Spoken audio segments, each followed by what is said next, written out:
to the morning. I know the weather is probably looking the best, but thrilled to be here. My name is Jennifer Clinton. I'm the president and CEO of Vistas, an international exchange organization that brings young professionals to the U.S. every year, around 6,000, who spend time interning in companies all over the United States. Many of whom are French citizens, so it's a very timely conversation that we're having this morning, given many of the recent events between U.S. and French relations, particularly yesterday and today on some of the conversations on tariffs and President Macron's recent visit to the U.S. So I'm thrilled to have a wonderful panel of experts that represent both sides of the Atlantic this morning. And just a little bit about why we're having this conversation today, why Cultural Vistas, in partnership with the Mason Enterprise Center, are bringing us together today. Just a little bit around how we're hosting a series of events across the United States on the importance of how international internship experiences, international exchange experiences really help advance U.S. relations with other countries, either bilateral or multilateral. And recently, there has been, quite a bit of questioning, scrutiny around why is it important that the U.S. bring international people to the United States, to American workplaces. And we're really out there trying to beat the drum around how important spending time in the U.S., spending time in the American workplace is to help advancing, again, U.S.-French relations, but also helping to advance the U.S. economy, economic development, as we have individuals that are working alongside Americans, learning about U.S. values, learning about entrepreneurism, particularly in a time as we look at France with major economic reforms happening. Much of what the mindset that President Macron is bringing to the French economy is very much rooted in kind of American entrepreneurism and innovation. And the more French citizens that we have working alongside and in our companies, the more they can advance those reform measures that are taking place. And so we want to kind of shed light on how important it is, particularly as we have kind of dark clouds around us at the government-to-government levels of how these programs can really help advance our work. So we have a wonderful set of speakers this morning that are going to share a little bit about how they're seeing the relationship between the U.S. and France unfold, their perspectives on how programs like Cultural Vistas and the George Mason Center are helping advance that. So again, welcome. And I'm going to just introduce my colleague, Erin Miller from the Mason Enterprise Center, to let you know a little bit about what they're doing, and then we'll kick it off. Thank you, Jennifer. My name is Erin Miller. I'm with the Mason Enterprise Center out of George Mason University, and I'm here with my colleague Giselle Stoltz, who I'll introduce briefly. But I was really pleased to have this opportunity to be included in this program because it fits with what we're doing on a daily basis so well. So my program puts international and Virginia-based students with companies that are trying to grow international. So I have one of my interns, Christophe Rugambwa from Rwanda, in the back there. You might have met him coming in. Christophe has been working with me for a year, and he's just one example of many students who I've worked with over the past 3 years. We've had 24 students from 12 different countries, and we've worked on 40 different research projects for Virginia companies going overseas. So one of our recent successes was Port City Brewing, which is based in Alexandria. If you enjoy a good American craft beer, you might know Port City. And surprisingly, they're looking at France as well. I guess there's some young craft brew drinkers in France. So we get to work on projects, exciting projects like that put students to the task of actually learning what goes into exporting a product or a service into international markets. And I'm just going to quickly introduce my colleague Giselle, because she's going to kind of give a bigger picture of what we do at the Mason Enterprise Center, and I invited her as well because she's a dual U.S.-French citizen, so we're really connecting all the dots here, hopefully. Okay, well, thank you, Aaron. So my name is Giselle Stoltz. I am the director of the business incubator attached to George Mason University that's based at the Mason Enterprise Center. So what we do is that we help small businesses launch, grow, and succeed. So practically what does that mean? So we offer, other than just amenities like flexible office space, we offer mentoring, counseling, training, so business training for small business owners and startups, but we also do introductions and networking. So it's really from A to Z, we offer anything that a small business needs to succeed. So we have 3 centers in Northern Virginia. Fairfax is the mothership, if you will, it's the largest one. And then we have 2 satellite ones, one in Leesburg, where the work is very well, and then we have one in Fauquier County. So we have a number of mentors that are subject matter experts, either lawyers or accountants or people who specialize in fundraising that help our small businesses get to the next level and then so that they can graduate and succeed. And then the other thing that we are, of course, and that's where it helps with the French companies and foreign companies, is that we're also a soft landing site for small businesses that want to expand in the US. So we can not only have an office, but they'll have all the support given by Aaron, but also all our other mentors and counselors are based at the center itself. So other than Aaron's program, there are a number of other resource partners that are housed at the Mason Enterprise Center, the Small Business Development Center. We have procurement technology assistance programs, so if you want to do business with the government, all the counselors are there in-house. We also have the director of the commercialization of technology, so if you're scientific or technical product, the counselor will help you commercialize the product is actually based at the center itself. So we have all these facilities and all these resources that are really out there to help not just American small businesses, but also foreign businesses want to move to the US. Okay. So now I'll kick it over to Kevin and the panel here. Thank you. Well, thank you, first of all, for having me here today. It's funny because usually Bloomberg is so focused on everything going on with trade, but my first question on air today was about Kim Kardashian. So living in the Trump world, you never know what is going to happen next. But we have such a great panel today, and I want to start it off with Bricio because to just kind of give us the perspective here, because when President Macron just recently visited the White House, bring us up to speed about the relationship, because clearly there's so many differences on trade, but it seems like there's a little bit of a bromance going on between President Trump and President Macron. Why is that? And what does the French audience make of that? And put that in context of these clear policy differences that we see despite their personality bromance. Well, don't let the bromance trick you, though. I think President Macron is explaining it. He's playing it very smart. He understands Trump. He knows how to play by his rules when he's here. We've seen that. And as a result, we get results, right? But the same way I told you, don't let the bromance trick you, don't let Trump trick you either. Because we've seen it with other presidents. We've seen it, for instance, with China, with President Xi Jinping. They have a great relation, right? But at the same time, President Trump is very tough on with all this trade war that is going on at the moment. So having a bromance doesn't mean having a good, say, trade relation or any sort of relation when it comes down to business. We've seen how President Trump has tackled many issues this way, right? He's tough. He threats. He's a businessman, and that's the way he sees politics as well.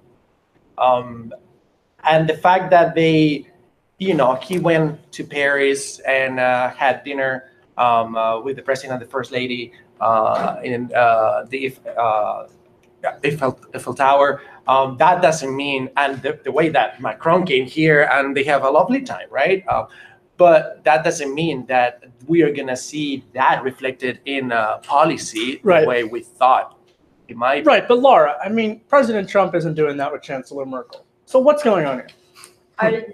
It's a really interesting question about the relation between President Macron and President Trump, because when I joined the campaign in December 2016, I had an interview with the candidate, and one of my first questions was, how are you going to deal with Donald Trump? And he looked at me and he said, to my surprise, because I was just coming from the United States, and he said, it's going to be an important relationship because I value the transatlantic alliance. I think the United States is an amazing country, and I want to preserve this relationship with a president who has been elected.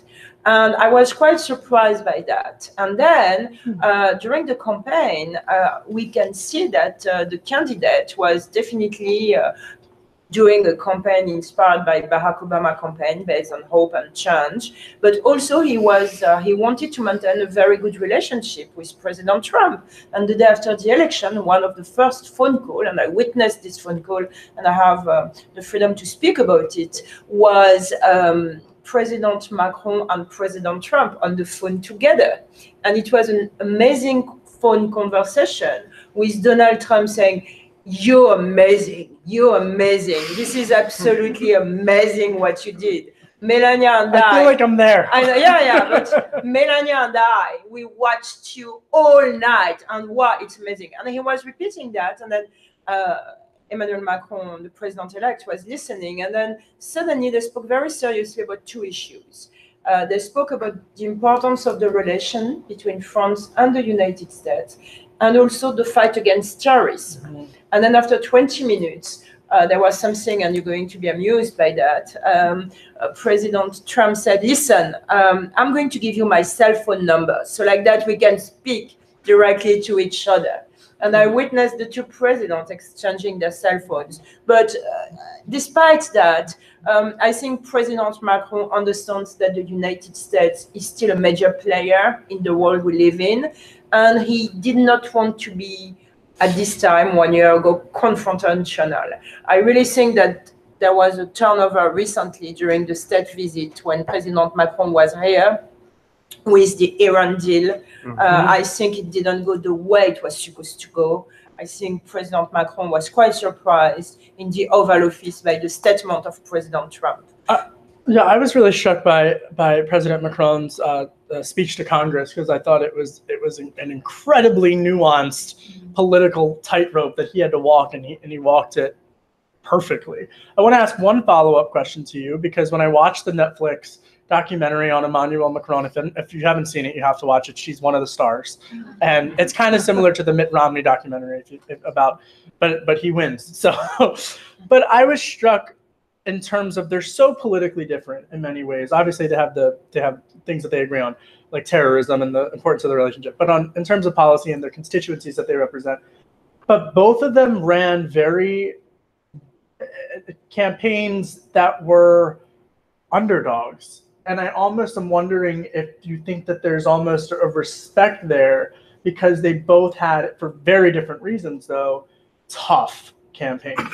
I think there are two things. First, I'm calling that the superficial detail, but it has a very big importance. President Macron speaks extremely well English. He doesn't have an accent like me. He's really, he's really completely fluent in English. So there's a kind of direct dialogue with President Trump when they speak together. The second thing is President Macron, before he was a president and before he was in politics, he was an investment banker. Mm-hmm. And he worked at Rothschild. He was making a lot of important deals. And I suspect personally that the way he speaks to Donald Trump likes his spirit. Like, I think President Macron understands that when you want something from Donald Trump, it's like making a deal. And we saw that the spirit of this president is to make deals. So I think at the beginning, in the first year, President Macron tried to do that. Now, again, the Iran deal is quite important. Now, to come back to your question about the campaigns, I don't think you can say that there are a lot of similarities between Donald Trump and Macron, but there are a lot of similarities of what people all over the world want now in political elections. They want new faces, They want a message about we're against the establishment, we're going to break the parties, or we're going to break the establishment. And I really think, in a very surprising way, despite the fact that they don't have the same values, that when you appeal to the people with those strong sentences and the strong symbols, you have a good chance to win in the world we live in, a presidential election. I think that's a really interesting point, Bruce, because when I was embedded with the Trump campaign and we traveled everywhere he went, just going into many towns like the one where I grew up in, but just all over the country, and talking to so many people who felt for the longest time that they did not have a candidate that they could latch onto. And yes, some of those people were the protesters at the Trump rallies who were so aggressively against his message. But I think it's interesting what she's saying, because when you talk about something like trade, for example, and steel and aluminum tariffs, that's directly impacting many of these voters who elected him. And I'm wondering if you think that despite President Macron and President Trump's personal relationship, clearly they're very different on this issue of trade. And now we're hearing that France, as well as other European nations, are actually going to potentially band together to respond to the president's proposal to increase steel and aluminum tariffs. What do you make of that? Bring us up to speed. Where are we with that? Sure. Well, so this has been a complicated issue for a while, to the extent that steel overcapacity, particularly actually coming out of China, ironically, has caused great dislocation, not just in the United States, but really around the world. And so when the Trump administration came in, they chose an approach on steel and aluminum that wasn't really focused on the China overcapacity problem, because China only exports about 4 to 5% of, or comprises 4 to 5% of U.S. imports of steel and aluminum. But what they instead did is focused on all of the countries that we're getting steel and aluminum from. And they used Section 232 of the Trade Act, which essentially allows, based on national security, to restrict or to put tariffs on the import of a product. So in this case, steel and aluminum. Part of what I think the administration was trying to do was to gain leverage on these different trading partners. President Trump has made the bilateral trade deficits that we have with each of these countries his real priority, and the metric by which he judges is a relationship fair between the United States and another country, or in the case of the EU, a trading bloc. Most economists that you would talk to would probably say, actually about 99.9995% of economists say that's actually not the appropriate way to really measure whether a bilateral trading relationship is working, partially because there's a whole bunch of other factors that lead into trade deficits. But what it's led to is a very aggressive attempt by the Trump administration to use these tariffs to force negotiations on other issues with the various trading partners. So as we've seen, it's being used in the context of NAFTA to try to push Canada and Mexico. But in the case of the EU, they're trying to push the EU to negotiate on a whole range of other trade issues. And, the EU, and I think actually in what is probably a smart move on their part, has said, hey, look, we're not going to take this. We're not going to be bullied. We're not going to be, as President Macron has said, we're not going to negotiate with a gun to our head. You agree to give us these long-term, exemptions from these tariffs, then we'll negotiate about the bilateral trade relationship between the U.S. and the EU. And actually, there is a deadline tomorrow for the administration to make a decision. There are reports in the press that the U.S. is reportedly going to put these tariffs on the EU, which will lead to a very quick retaliation by the EU. So we're really in uncharted territory for two reasons. One is, the pretext of this is national security, but it really is hard to justify this on national security grounds. And actually, when I was in the Obama administration, we looked at using Section 232 to try to deal with the steel problems. And what we basically realized is it was probably not justifiable from a legal standpoint to claim national security when most of the steel that comes in is actually from treaty allies, and the EU is a good example, where most of them are NATO allies that we work with closely on security relationships. The second thing is I think the Europeans have basically just made this decision of, hey, look, there there are issues that we can deal with in the bilateral way, but we don't want to be bullied into it. And I think particularly for traditional allies, this is a really big change in the way they've been treated. I was in Brussels last week, and Monday, Tuesday of last week, where they were dealing with the steel and aluminum tariffs and the fallout from the Iran sanctions, was a little bit of bewilderment and confusion and kind of disappointment with the United States. And then on Wednesday, the United States announced that it was going to initiate an investigation under the same Section 232 about automobiles and auto parts, right, which impacts the NAFTA countries, which impacts the European Union, which impacts Japan. And they really went from sort of disappointment to outright anger. So I think we're headed towards a potentially very large trade friction, because frankly, our allies are saying, hey, we've worked with you for the last 70 years. We've helped you build this global system, a set of rules that we all live by, and now that's being challenged. So the Trump administration's response to that is, well, that's not good enough, and these are bad deals. But it's interesting to hear Bruce's point on this, because this is not just a Democratic argument, right? Because last week, when House Financial Services Committee Chairman Jeb Hensarling was at the White House, he came out after they signed the deregulatory bill on Dodd-Frank, and he said, quite frankly, he's not sure, direct quote, how a Toyota Camry is a threat to national security. So that's really what Section 232 is. It's a basis to investigate trade without having to use Congress saying, well, it's a national security concern. So it's a very new argument, a very new political tool that the president is using, citing the issue of national security to go into back and forth bilateral trade arguments. But Bricio, as you know from your coverage, despite the president's preference to have a bilateral trade negotiation, it doesn't mean that he's going to be able to avoid a multilateral response, which is what we're seeing from Canada and Mexico, China, Japan, and South Korea on another front, and now, of course, the EU with that deadline coming up tomorrow.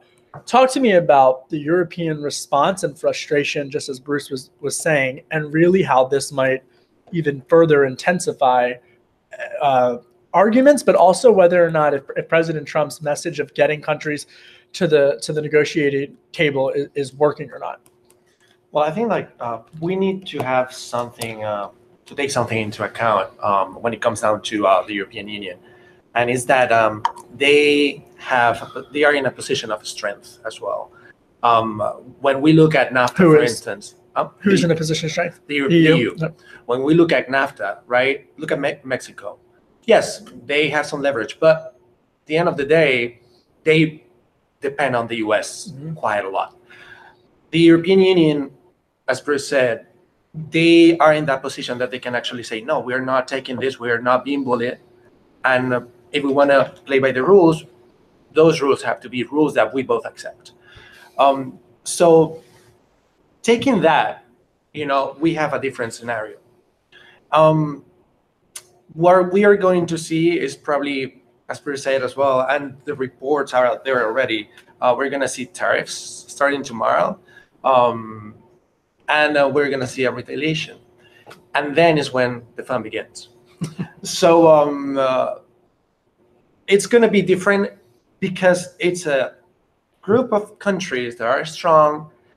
It's interesting also to mention France here, because when President Macron was here, we didn't see him just as the president of France. In a way, yeah. I think he wanted us to see him as spokesperson of the EU and his ally countries.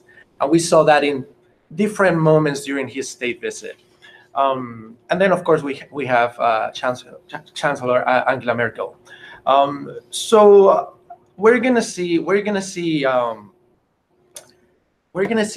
negotiations that are gonna be different from what we've seen with other countries. And I think that the key point here is this strength position that the EU has in the world. And this is what another point, Laura, that I find interesting is because to Bricio's point, I mean, President Trump campaigned on this idea of an isolationist type of economic worldview, and he's getting a multilateral response.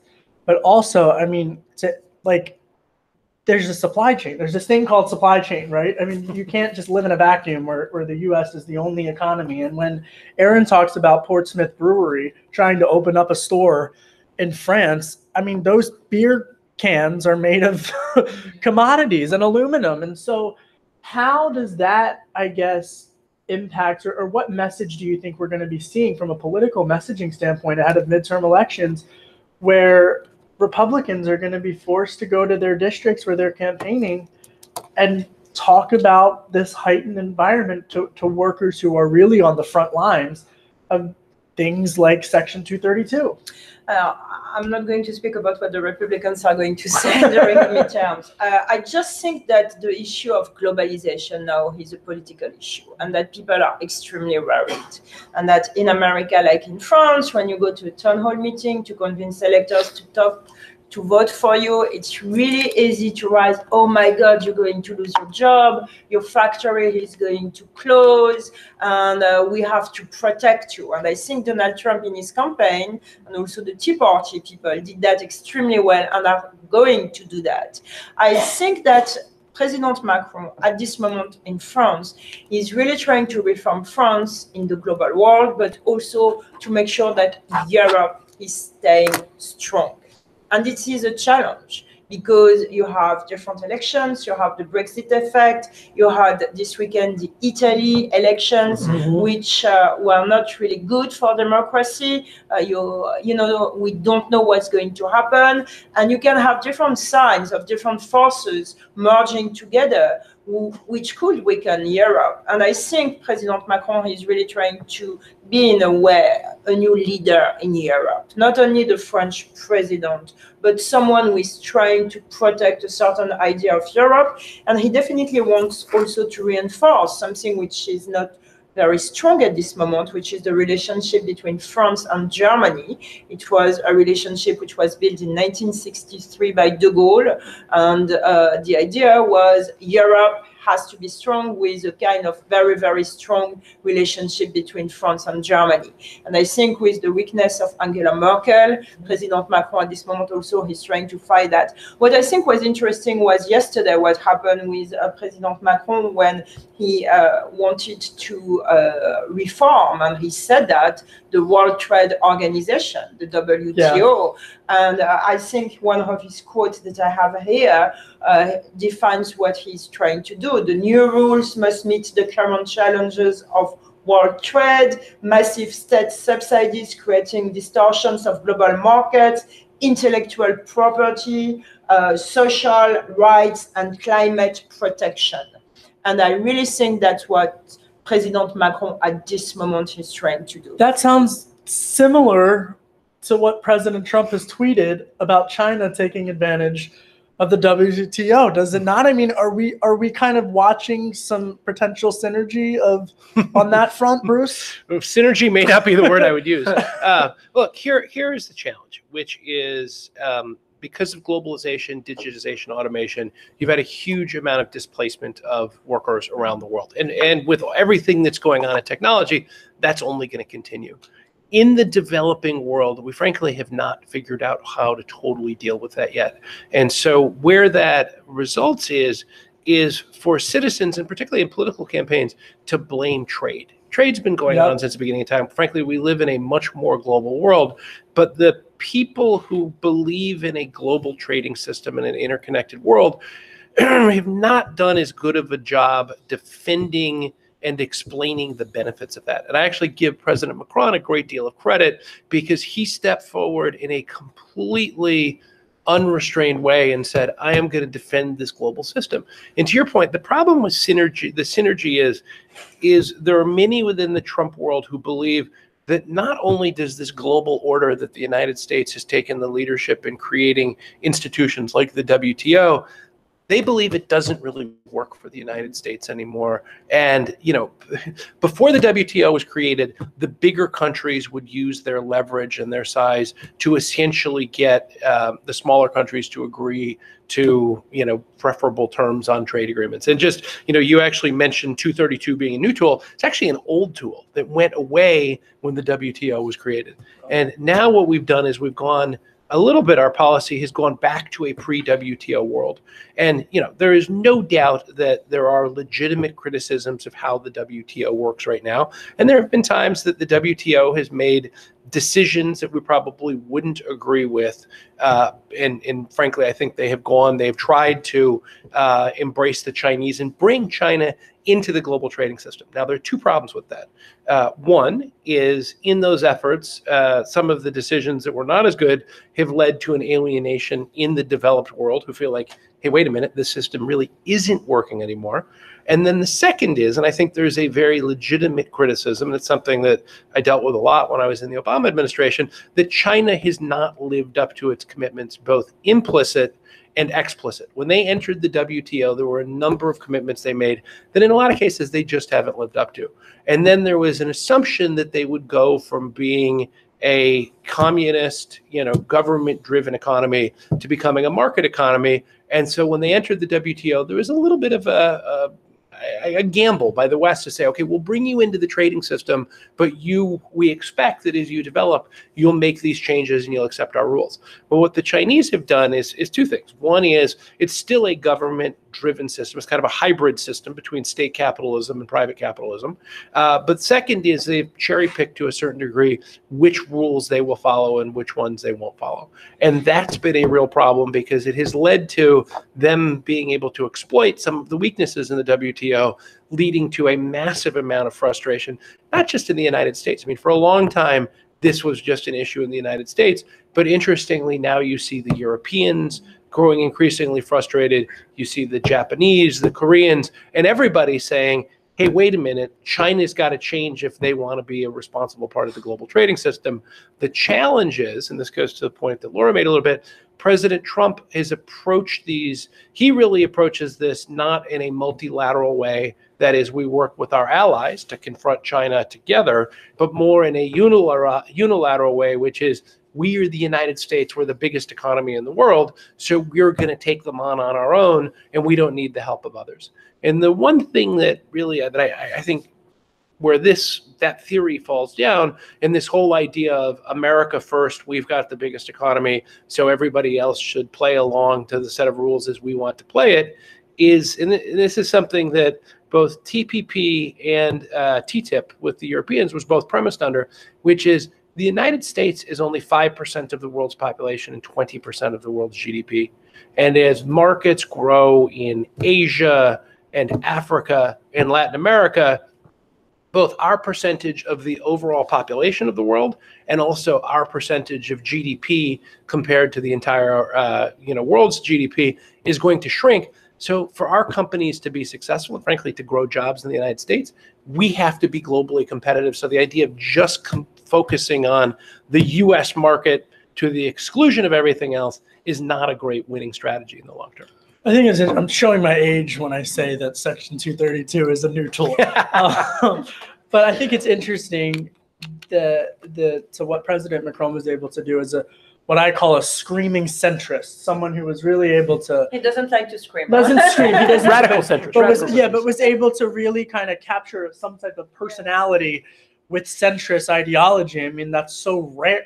I mean, there's something I would like to ask you. Did you hear about, for instance, the Whirlpool thing which happened during the campaign? Did you see that? You saw the documentary, you saw that. But I think it was one of the most interesting moments in the political campaign, and it says a lot about a lot of things we're discussing today. Whirlpool is this factory, which is, as you know, building a dishwasher, fridge, and they have a factory in Amiens, which is the birth city of Emmanuel Macron. Amiens is a very important city in the Macron story because his wife also is from Amiens. They're met together in Amiens. So Amiens is a little bit the little rock of Emmanuel Macron.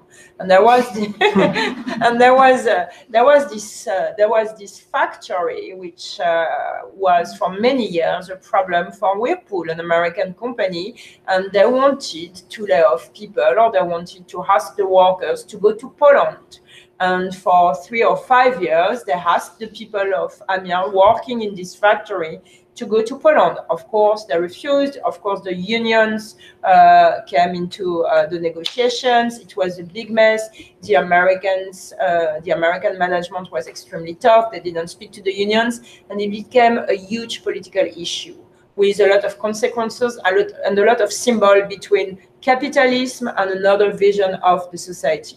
So in any case, it was a very sensitive issue for us during the campaign. And a few days before the election against Marine Le Pen, Emmanuel Macron decided to go to Amiens and to meet the unions at Whirlpool. So we are there, and suddenly Emmanuel Macron is talking in a closed session to the union leaders. I hear you. I want to do something. I understand that you're afraid of the globalization. And there's a woman who is almost in tears, who is saying, you can tell me whatever you want. My grandfather was born here. He was living and working in this factory, and in his memory, I will never move to Poland. I want to keep my factory open. And it was very emotional. We heard that during this closed session, Marine Le Pen went to the site on Whirlpool.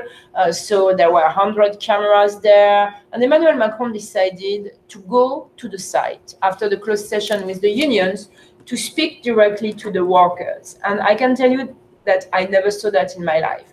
You have a French presidential candidate going in the middle of action with a lot of people burning tires, whistling at him, screaming at him, go home, we don't want your vision. And in a very courageous way, Emmanuel Macron took a megaphone and began to speak to the workers of Whirlpool and said, I want to talk to you. I want to understand what you have in your mind. And it went on and off for 2 hours. He won the argument. And I'm giving you all the details of the story because I think you can understand that sometimes when you're a politician, you can tell to people, we're going to take your job and trust me, America first. But you can also go inside and try to convince people that it's not so simple. And you can really have a kind of direct dialogue with people to make sure, you listen to them, you dialogue to them, but you have an education thing to do. And I think that's the key of this Whirlpool scene, that you can go there and say, Whirlpool, a horrible company, France first, I'm going to protect you, vote for me. But you can also go there and be courageous, spend a lot of times almost being shot at. I mean, there was no gunfires, but it was really quite heavy, and you can see the footage. Again, people were whistling at him, were screaming at him, go home. They were using bad words, and he had the courage to do something. And I think it's his trademark to understand Macron. He likes direct contact. He likes to discuss with confrontational people. So does President Trump. And that's why, seriously, yes, but that's why maybe this relation, for the worse and the better, can work. Like this kind of, okay, let's scream at each other, but at least we're discussing and let's see what's coming up. I feel like we're playing counselors to the two presidents.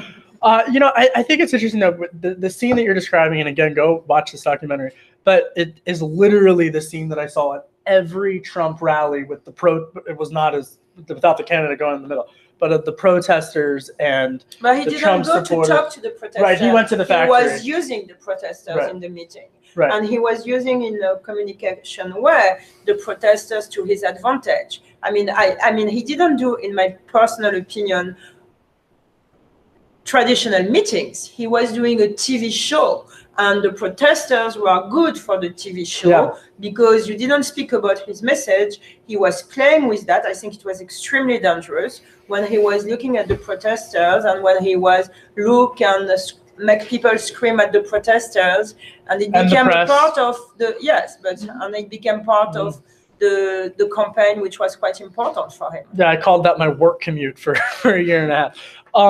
But I think what's interesting, though, that you point out on, and Bricio, I want to come back to you here, is that so many of these towns on the issue of globalization, it really is much more complex than left and right or conservative and progressive. Because when I look at Senator Elizabeth Warren or Senator Bernie Sanders, they are just as much against NAFTA and TPP as a faction of the Bannon-esque wing of the Trump movement. And I think that we're kidding ourselves as we head into a new cycle if we think that the other side's wing, both in the United States and internationally, is not going to try to seize that microphone as well and seize that movement? And what impact is that going to have on many of these trade issues? Mm-hmm. Yeah, and before I come to your question, I want to point out something that I find fascinating. When I was covering the state visit of President Macron here in Washington, D.C., I was so impressed by the social media team he has. So impressed. And everything that was happening, every single minute, it was on Twitter, it was on Facebook, it was everywhere. And I think that's key when you want to reach your audience, especially these days. And I think that's part of the strategy that Donald Trump, we know he has. Obviously, President Macron has that same strategy when it comes down to communications, and that is amazing. That being said, of course, it's going to have an impact on trade, and especially sometimes it's not about the part of society that we report on, but it's more about the part of society or the fraction of society that we forget to report on or we ignore. And this is what is happening now in the US. This is why the media lost credibility in a huge group of society here in the US, because we're just reporting on one side of the story. And we are giving just credit to one side of the story. Many people, is pretty much half of the population here in the US, it feels the other way, feels otherwise, and feels forgotten. And you cannot ignore that, especially when you're the media and when you are supposed to be impartial, you're unbiased, right? So that Whirlpool moment is important because President Macron was given some attention to a part of the population who was feeling unheard and forgotten.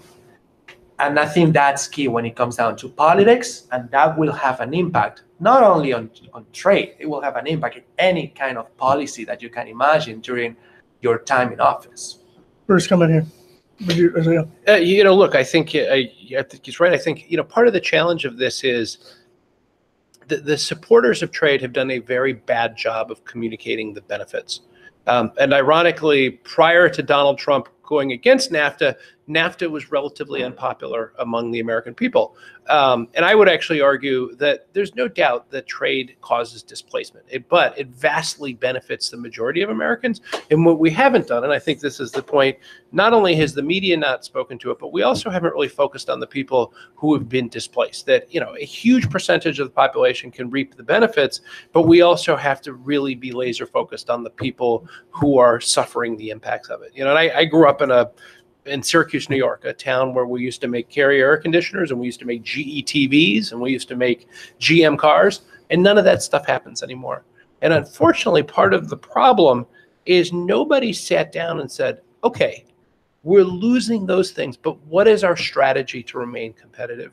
What is it that we're going to do to make sure our communities can be successful in what is a very competitive global world going forward? And, one thing is looking at the areas that are successful and saying, okay, what are the rules we learn?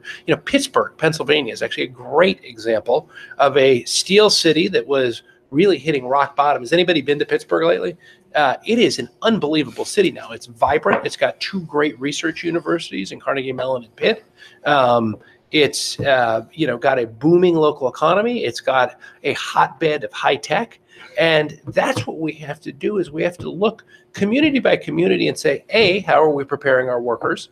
And B, how are we making sure that these communities can really take advantage of whatever their comparative advantage? And Pittsburgh recognized it was two great research universities and a healthcare system through the University of Pittsburgh, and then making the community successful.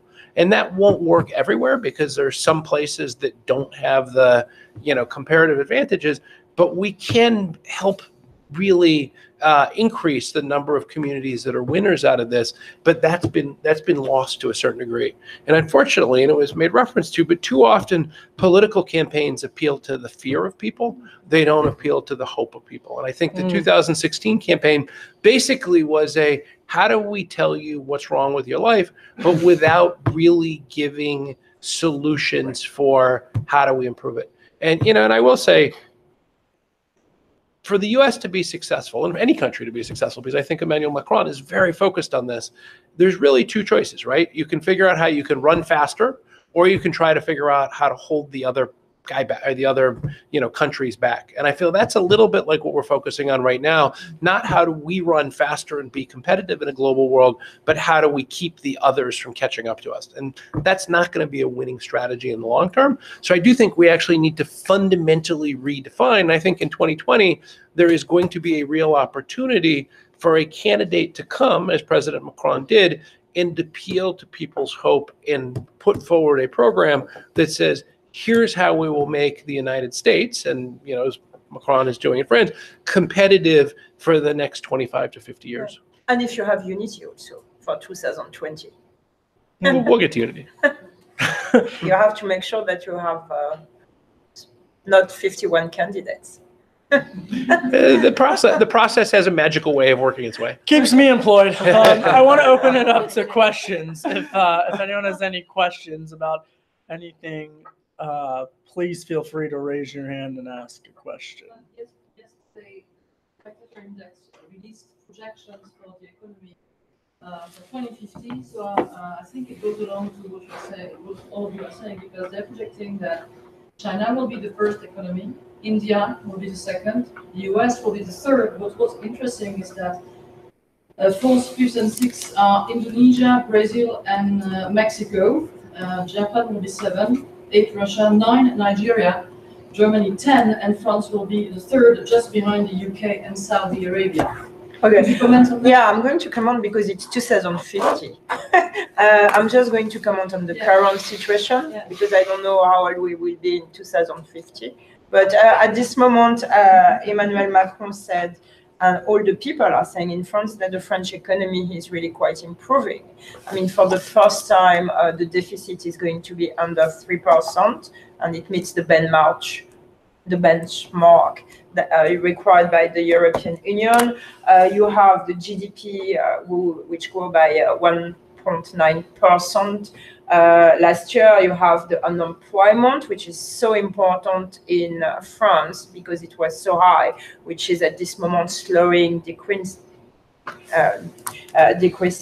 You have the public finances, which are improving. So France is slowly but surely getting better. And I really think that in this kind of world we live in, this kind of what I'm calling the worried breaking news world, where everything is so sudden and where we all become so anxious, we have also to make sure that we live in the moment and that each country is living its moment. And I think at this moment in France, with President Macron, you have a slow improvement in a very, very difficult situation in Europe. But I really think we should applaud his effort about what he's trying to do in France. Hey, can I make one comment on your point? Because one of the things that I think is sort of implicit, if you look at the countries, most of that is actually population-based. You know, and look, China is going to surpass the United States as the biggest economy because, you know, one of the things that Chinese have actually done well is brought hundreds of millions of people out of poverty and into the middle class. And so and India, you know, is on that path, and hopefully they will do that as well. So just by pure population, some economies are just going to be bigger than others because they have a huge number of more people. But the real challenge, and that really raises two things, right? One is how do we remain competitive and how do we keep a dynamic economy? Because size doesn't necessarily equal innovation. But the second thing, and it goes to a point of how important open immigration is. You know, the United States has always thrived based on the fact that we have been very smart about letting the smartest people from other countries around the world and people who want to come and work hard and do better and improve their lot in life come to the United States. And I think that's been kind of the hidden strength of the United States over the course of time. And with declining birth rates, not just in the United States, but in Europe In, ironically, China, because of the one-child policy, they're facing a massively graying population that's going to impact their competitiveness down the road. And one of the things Xi Jinping has recognized is he's racing the clock to move China from being a sort of a supply chain down the line economy to being up at the top of the innovation scale before his population grays. And so here in the United States, we have to recognize that as well. We have to put policies in place. One is having smart competitiveness policies, but two is having an open immigration system so we can, frankly, steal the smartest people from around the world, or steal may not be the right word, but welcome them here to the United States to live. But I think those numbers are somewhat to the population of those countries. I just have to make a point on higher education, because this is something that I think, especially for this audience, is so important to hear. Any poll you look at right now, the facts are that a large percentage, the majority of Republicans, feel that higher education is not what it once was, and they also feel that it is dramatically too progressive. Whether or not you agree with that, the notion that higher education and the ideal of achieving an education is under attack and is it has become controversial is startling, because so many underprivileged people in all of these towns who are not born with the same economic advantage as many people in this city are no longer aspiring to an opportunity that could really help. And that is remarkable, particularly when President Xi right now is doubling down an investment in the Chinese higher education system. So again, regardless of whether you think that those polls are right or wrong, it doesn't really matter. But the facts are that higher education is perceived as incredibly controversial right now in America. Any other questions? Well, go ahead. Yeah, Go ahead. Yeah. I want to make a point here, because I think in this global world we're living right now, it's important not just to look at your country itself, but to look to the whole world, right? Now we are here in the US with this concept of America first. But the problem that comes with that is that if you stop having people from overseas to come here and to get the training that might export the American trademark, you stop growing. And I think something that the US has done extremely well throughout the years is PR. And I think every country needs to have good PR. If you take a look at the list that you just read, yes, China might be number one, India might be number two, but what is that they are lacking? Good PR. If you think any student in the world, if you give them the chance to say, where do you want to go study your higher education? If you had the chance, if we give you like a blank check and you can go anywhere, most likely they would say an Ivy League college in the US. That's PR. But an American student right now living in middle of nowhere, Iowa or North Dakota, won't have that answer. And that's what's interesting. That's the point I'm trying to make, is that around the world, yes, I totally agree with you. But when Americans themselves are no longer aspiring to that, that is hugely problematic for America. But go ahead, sorry. My point was that if you think about it, does it mean that education, say Harvard, just to say one college here, is it better than the top university in France? Maybe not, but it gives you the name, it gives you the brand, it gives you all that you're gonna need when you go look for a job, and they're gonna say, oh my God, this guy studied in Harvard, so we gotta have him. So if we don't start, if other countries don't start working on their brand, right, they're never gonna get to where the US is now, and that's a position of advantage. If the US doesn't guarantee that or works to keep that, maybe by 2050, they're going to be losing, but not only in trade, but also in many other fields because they lost that. If I can piggyback what you say, I think that, sure, I agree, the notion of PR is really crucial to branding of one's country. Okay? And I do agree that somebody who comes in with a Harvard degree has more chance to find a job from anywhere in the world because just of Harvard. However, there we go into a discussion about the difference in equivalency of diploma and educational system. And as much as I am a product of the French educational system, I can say that a French degree doesn't help you find a job in the United States, not because of the name of the university, but just because of the equivalency in diploma and GPA and whatever. And the second thing I want to mention, what you said, Mr. Cirilli, is regarding education, and I totally agree that some middle of nowhere, North Dakota, you name it, etc., in the United States are not looking forward to going into higher education for multiple reasons, one of which is definitely the price. Yeah, it's I just insane. keep saying my That's crazy. daughter's college education here in the United States is absolutely insane. And the international student may benefit of scholarships and be like the prime customer for the university who wants to increase that diversity base, student population, whilst the boy or girl in Iowa or Dakota is not going to be looking nice in the diversity pool of that university. So we have to consider that as well. Now, for the fact of it being too progressive or something like that, that is completely subjective to whatever the people's mind are thinking about or believing in.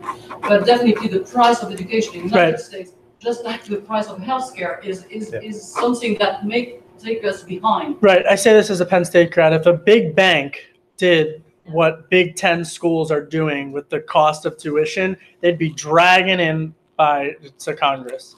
I saw that you had a question. Go ahead. A couple of comments. First of all, as a representative of the middle of Iowa, small town like that. I come from that, but I mean, yeah. No, I understand. Yeah. I apologize. And, I love it. I'm also Zombie burger is great in Des Moines. I was a professor at college, Iowa, and I would like to say a couple things about the university college problem. And I think there are two. Well, first of all, the first comment I believe is that what we're moving towards is anti-intellectualism and anti-elitism. And so I don't think it's just, and it's also about money. It's about dollars and cents. And it's all about money. It's a bottom line sort of situation for academic and for enrichment. As a liberal arts college, we do a lot more than provide a job, but maybe we don't do that in the immediate 2 months after graduation at a high salary. But nevertheless, I think that there's a really serious, and it troubles me greatly, anti-elitism. So anyone who's well educated, who has a specialized knowledge of anything, is somehow discounted more than somebody just off the street. It's like anybody can be anybody and do anything. And I think that's a really dangerous direction that we tend to be moving. The point I really wanted to raise with you is, we talked about media coverage and how does the media influence the story that gets told and what story is told and who's listening. And I have to say, in France, you don't have a Fox News. If there were... Do you have an MSNBC? Yes, you do. Yes, we do. You do. Yeah. No, but I would like to address this issue. I mean, I want the issue to, because Fox News creates an environment, creates a mentality that is very hard to break through, I think. And so when you have these competing media sources, how do you manage to find that middle ground? And maybe it's sort of a political issue as well. Where is that centrism media coverage? I'll go ahead, Laura, and then I would like go ahead. Go ahead. Well, I say this as a television correspondent, right? It's not my style to inject myself to become part of the story in which I am covering. I think that there are pundits who can do that much better than I will ever be able to, on the left and the right. I also think that we in the media have to listen and not just try to get a blue check mark next to our Twitter bio.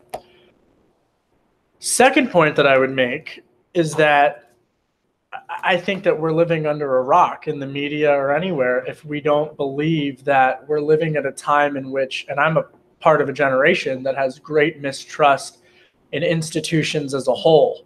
Institutions religiously, sports institutions, government institutions, educational institutions, and yes, media institutions as well. And I think that people are just very mistrusting right now and very skeptical.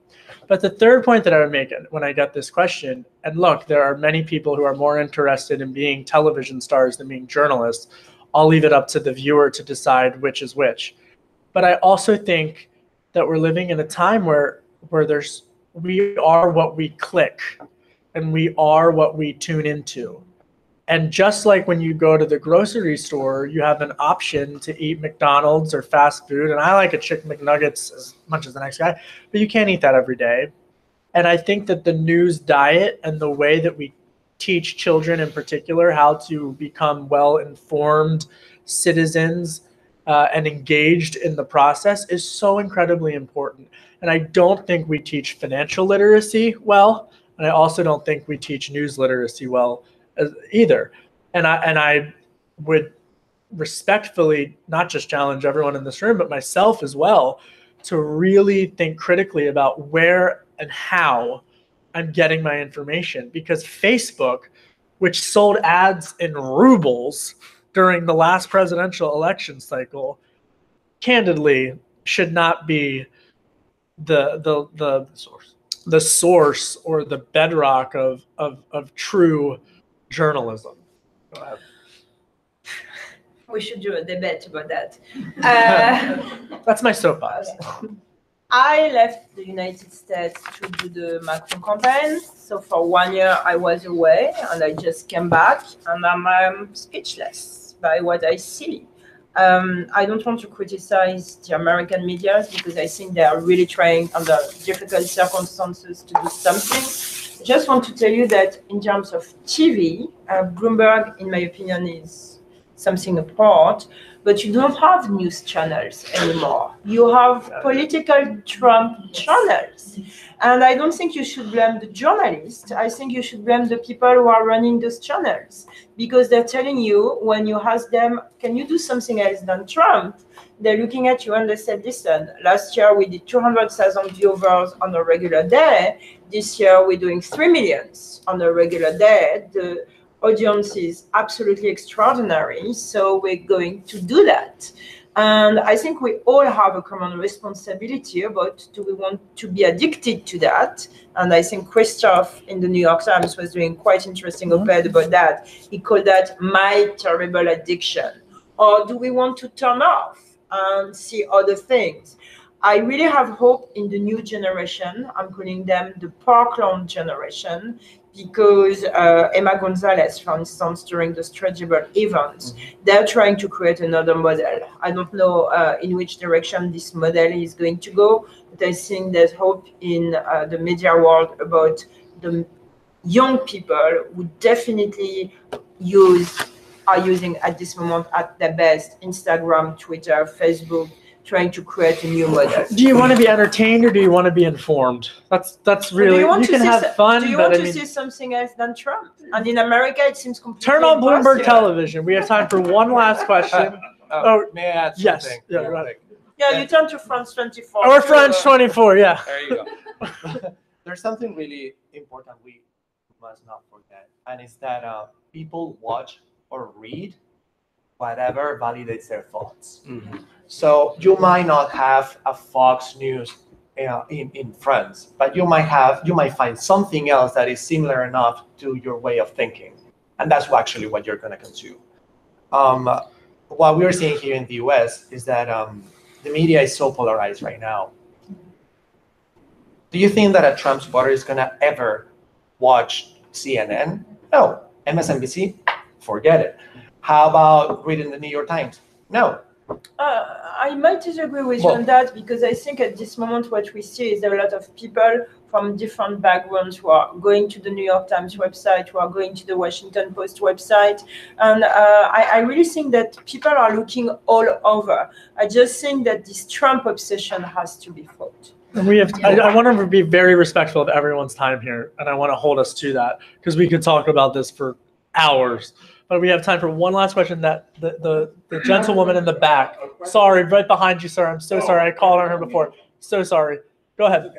I was just going to say that, because we are in this Trump universe, what tends to happen as a 14-year White House correspondent, I sort of observed this.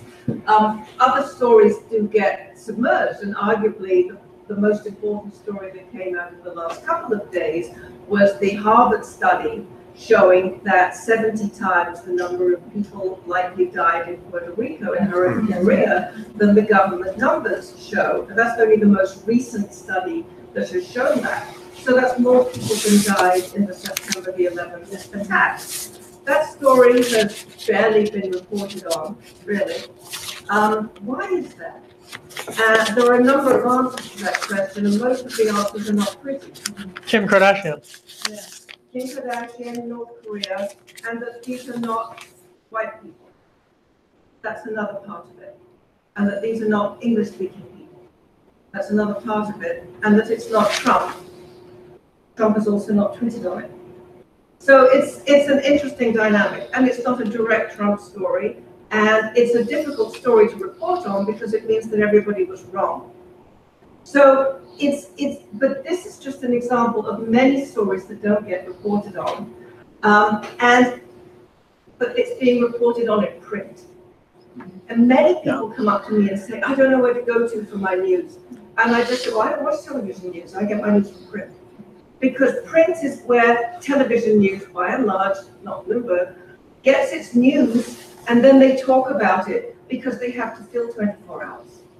So television news, by and large, cable news, is not news, it's commentary, with the exception of some excellent reporters who do break stories, but then they have panels to talk about them because they have to fill 24 hours, and that's not the fault of the correspondents and the analysts, it's the nature of the business. So if we choose to watch cable television news, it's what we're going to get because they have to fill 24 hours. I'm going to let that be the last word. Thank you very much for that comment. Thank you guys for coming, and thank you.